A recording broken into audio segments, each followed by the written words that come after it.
Bien, si on écoute, si maintenant on écoute l'ensemble, on verra que c'est bien calé aussi. Et ce qui est bien avec Live, c'est qu'on peut ici monter ou descendre le tempo. Bon, là, comme il est en rewire avec Cubase, il faut que je place mon tempo ici. Supposons que j'augmente de 20 BPM.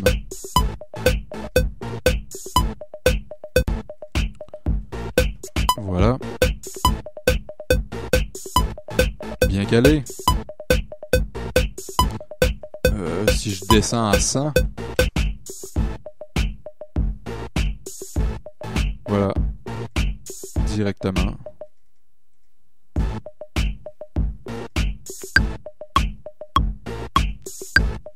J'augmente à 150.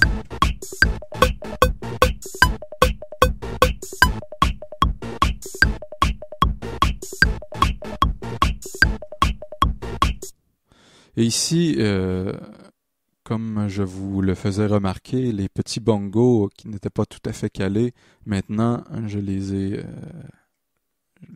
ai fait se caler vraiment parfaitement. Ce qui fait que maintenant, l'ensemble est tout à fait calé.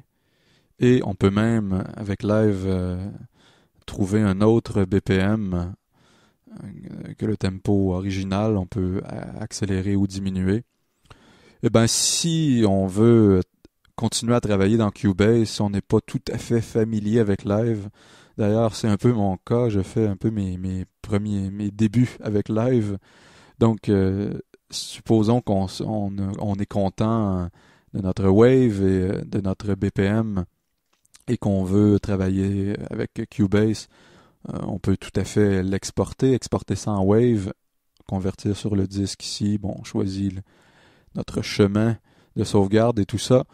Donc, et c'est ce que j'ai fait.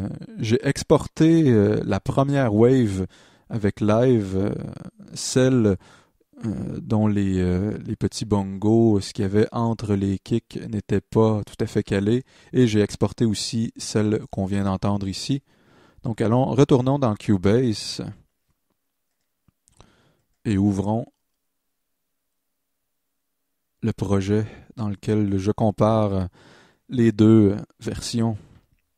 Donc ici, en bleu, on a la première wave avec Live, celle dans laquelle tout était calé, à part la précision de ce qu'il y avait entre les kicks.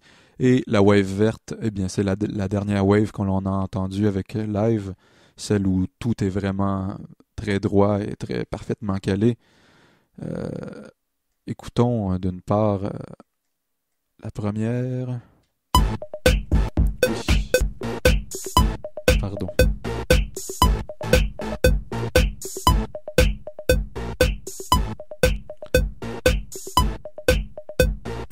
Et maintenant la seconde, qui va être tout à fait pareille. Voilà. La différence ici, c'est au niveau de ce qui se passe entre les kicks, comme je vous le fais remarquer. On va aller à la fin ici. On va mieux entendre ce que je veux dire par là. C'est que dans la première wave ici en bleu, on se rappelle, c'est la wave de Live dans laquelle tout était quantifié au niveau des temps, des kicks, mais entre les kicks, c'était plus ou moins laissé à désirer. On voit ici le contretemps qui se situe à 2.3. L'événement n'est pas calé, est en retard. Et à 2.4, 2.4, la même chose ici, en retard. Alors que dans la wave verte, celle dans laquelle j'avais quantifié justement ce qui se passait entre les kicks, on voit qu'à 2.3, l'événement audio est tout à fait calé. De même qu'à 2.4 ici. Écoutons en loop la première wave ici en bleu. Et maintenant la seconde.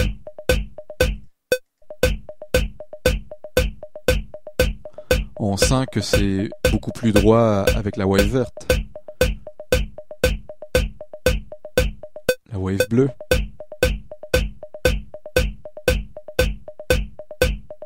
la wave verte. Voilà. Donc, on se retrouve ici à avoir notre morceau quantifié, très droit, à 117 BPM.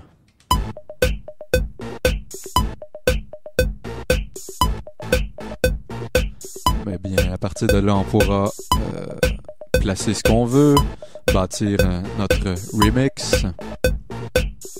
Donc sur ce, en espérant que ça vous a permis de comprendre comment effectuer un remix. Donc sur ce, je vous dis à la prochaine. Bye bye.